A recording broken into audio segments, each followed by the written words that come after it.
dalīšos ar informāciju, kas atnāca plūsmā, aizejot nodomā par jaunā gada enerģijām, iespējamo notikumu attīstību. Galvenokārt skatos smalkos plānus, un viena no svarīgākajām gada aktualitātēm ir tas, ka vēl vairāk aktivizēsies sieviešu enerģijas plūsma. Tas nozīmē, ka arvien svarīgāk būs paļauties uz savām sajūtām, uz impulsiem, un vairs nestrādās šabloni, algoritmi, stratēģijas, schēmas. Tas arvien biežāk liks vilties.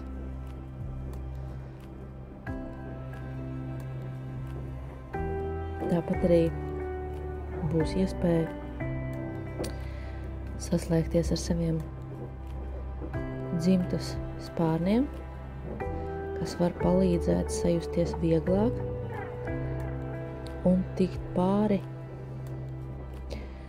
varbūt kaut kādām lielākām bedrēm vai turbulencēm. Caur to nāks sajūta par tādu bāzes uzticēšanos visumam. Ļoti zīmīgas ir robežas, ar kurām ir jāturpina vēl vairāk strādāt. Personiskās robežas visos līmeņos, kur mēs vairs neko nedarām mīļā miera labad, vai lai paciestos, vai lai izturētu, vai lai pēdiņās nesāpinātu otru. Mēs vairs nenododam sevi, vairs neizliekamies un dzīvojam, runājam tikai caur iekšējo patiesību. Ko tas dod? Tas dod, ka robežas, paša robežas nostiprinās visos līmeņos, ne tikai fiziskās robežas, arī intelektuālās robežas, finanšu robežas, laika robežas, garīgās robežas, intelektuālās un tā tālāk. Un šī robežu tēma aktualizēsies arī ģeopolitikā. Ģeopolitika mainīsies. Tas ir viens no tādiem iespējamajiem scenārijiem. Mēs zinām, ka scenāriji ir vairāki, taču tā ir iespēja arī tīri fiziski palikt šogad varbūt vairāk savā iekšpasaulē, nevis tiekties uz ārpasauli. Pēc sajūtām, pēc emocijām. Ļoti daudz iespējas piedzīvot iekšējus ceļojumus, izmantojot šo izdevību. Ja ģeopolitika pati piespēlēs šādus apstākļus.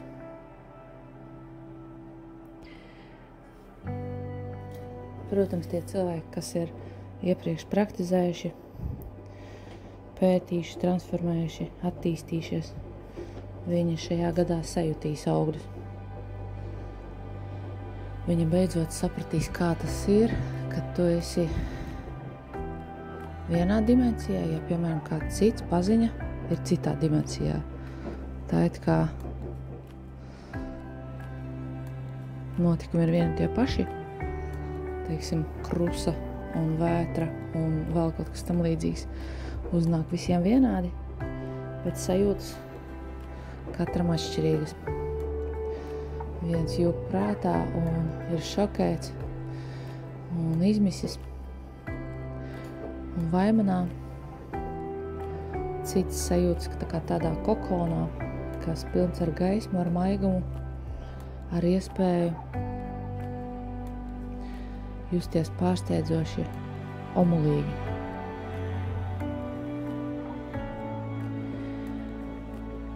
Jo tā šūpošanās ārpasaulē būs, ārēji apstākļi var likt pabrīnīties. Tāda sajūta, ka kaut kas liksies pilnīgi neticams. Tiešām? Vai tiešām tā var būt? Bet atkal būs cilvēku grupa, kura pēkšņi no tāda dvēseles skatpunkta sapratīs, ka tas nav nekas traks. Vairs nerēģēsim daudzi kā personības, kā cilvēki. Ņemot vērā, ka apziņa ir augusi, tad arī reakcija vairs nav tāda, kāda tā būtu bijusi vēl pirms 15 gadiem. Tas ir līdzīgi kā mūsu senčiem 20. gadsimta sākumā. Viņu reakcijas ļoti bieži ir bijušas izteikti traģiskas, tāpēc, ka šī te garīgā apziņa nebija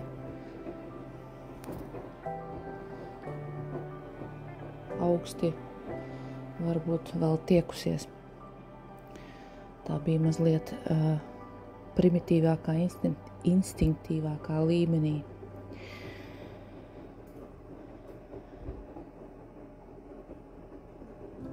Vēl atgriežoties pie patiesuma, ja cilvēks patiešām nedarīs to, ko viņš negrib, neteiks to, ko viņš negrib, vai teiks to, ko viņš grib, vai rēģēs tā, kā viņš grib, vai jutīsies tā, kā viņš grib, vairs nebaidoties, ka ar viņu nedraudzēsies, vai ka viņu uzskatīs par iedomīgu, vai par nelaipnu, vai par nepieklājīgu. Ja cilvēks šajā patiesumā attīstīsies un raisīsies, gluži tāpat kā to dara dabas iemītnieki, kuri vienmēr ir patiesi. Grūti iedomāties vanagu, kas izliekas, vai grūti iedomāties vēju, kas izliekas. Nu, lūk, šī patiesuma uzturēšana sevī ļaus ietaupīt enerģiju. Un ne tikai ietaupīt, bet arī vairot. Līdz ar to nebūs sajūtas, ka man nav enerģijas, vai ka man neko negribās, vai ka es neko nevaru, vai ka es neizguļos, vai ka man nav iedvesmas, vai ka man nolaižās rokas. Patiesums arī būs tas, kas spārno.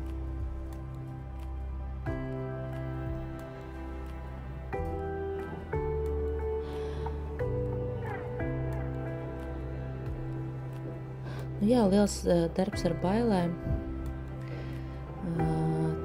tām dvēselēm, kuras vēl sevī tās nes, un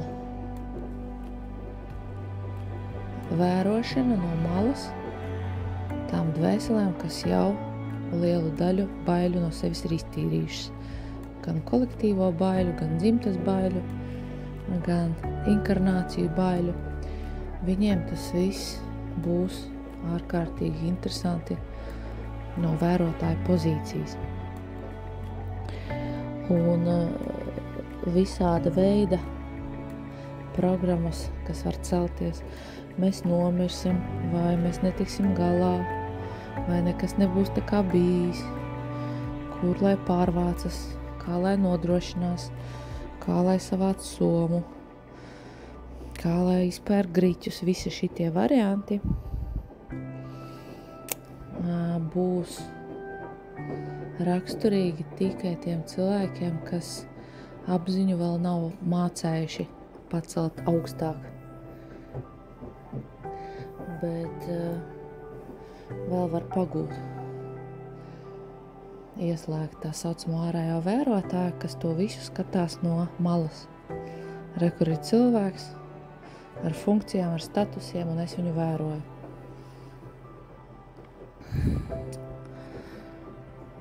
Lūk, tas, ko čenelingā saņēmu kā ieteikumu, ir atrast spēka vietas tepat pie mājām, lai nav jāskrien uz Meksikas piramīdām un Stonhendžām un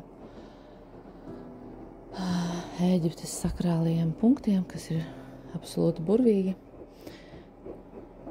Mums beidzot jāpaskatās savu zem kājām un jāierauga tepat pagalmā, tepat parkā, tepat zem loga, īstais akmens, īstais ceriņš, īstā liepa vai īstā grāvmala. Spēka vieta tepat pie mājām. Tas varētu būt viens no padomiem un receptēm, kas darbosies ļoti pārliecinoši. Tāpat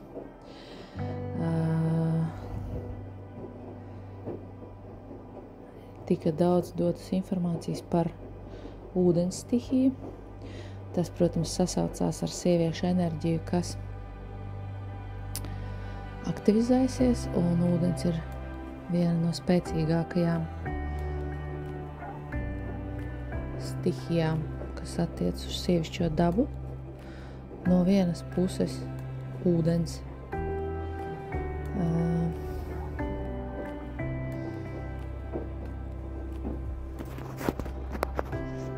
nevienu nelauž,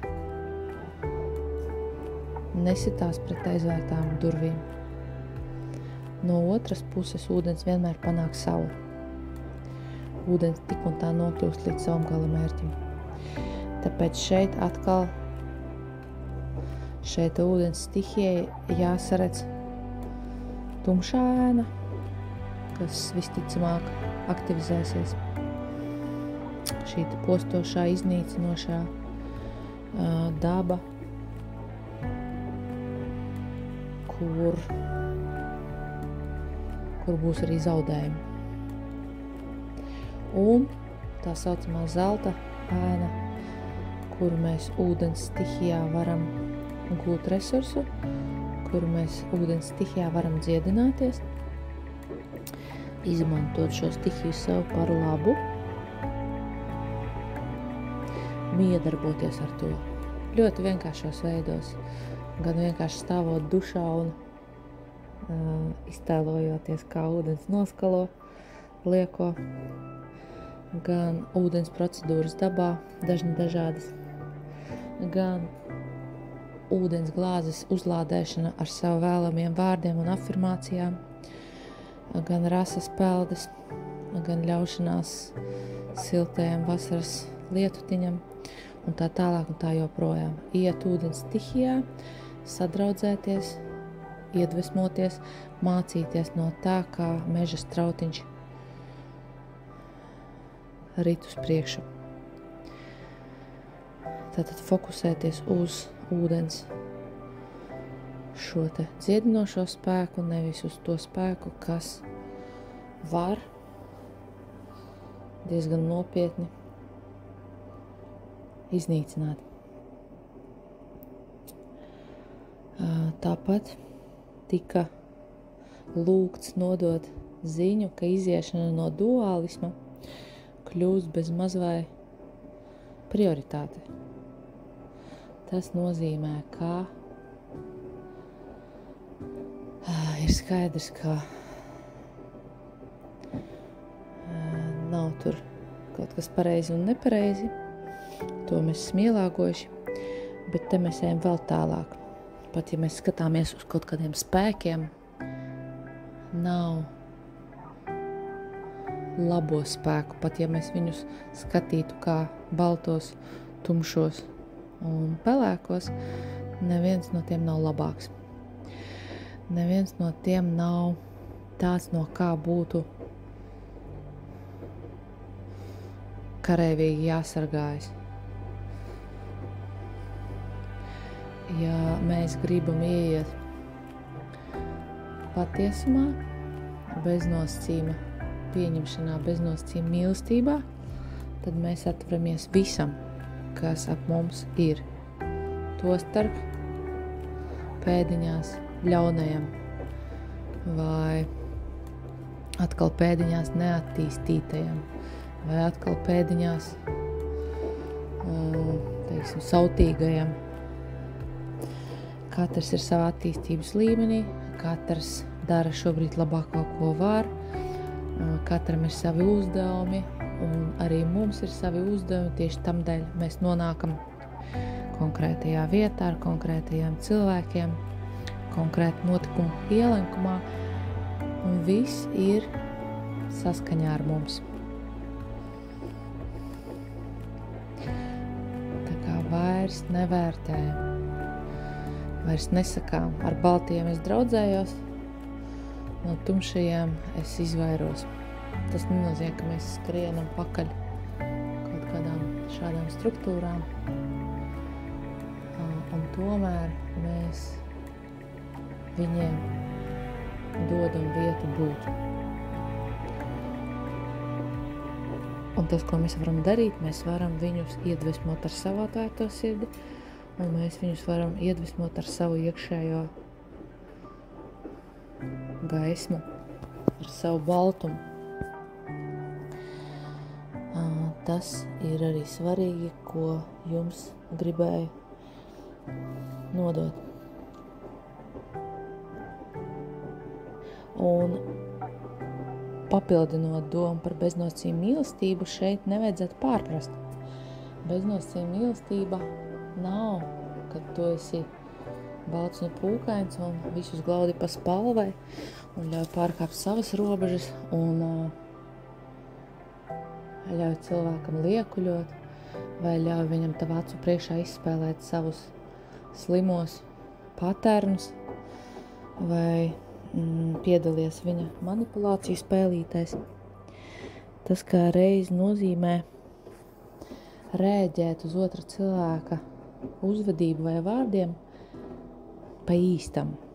Tā kā tu to redzi, bez brillēm, bez ilūziju šiem te slāņiem, bez tādas pieglaušanās.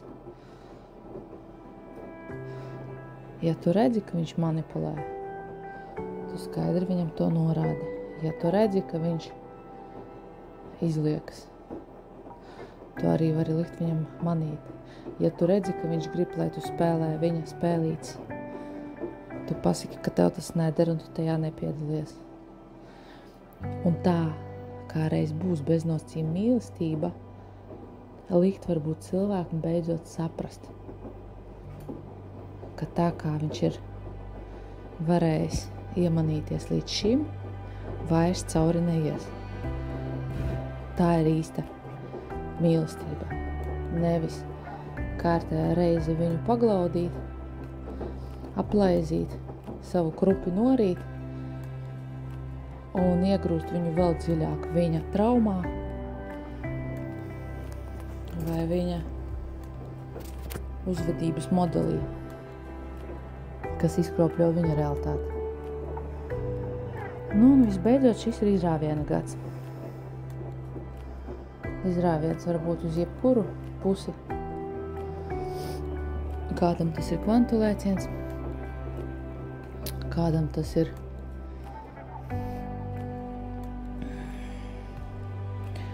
kardināls